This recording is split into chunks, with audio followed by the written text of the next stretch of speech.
GitHub profile design. If this guide helpful, don't forget to like and subscribe. First, open github.com in your web browser.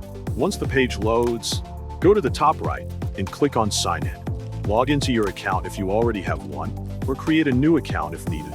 After you log in, click your profile icon located at the top right of the screen. Then click on your profile to open your GitHub profile page.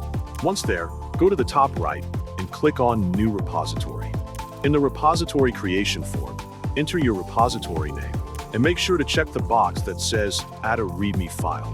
After the repository is created, click the pencil logo to edit the contents of the README file. In the editing window, enter your passion or what programming language you like, so you can brand yourself clearly on GitHub. This is where you showcase your interests and give people a quick idea of your coding focus or expertise. Once you have filled in the content, scroll up and click Commit Changes to save your edits. Finally, press your profile icon again and visit your profile page to see the updated README file displayed.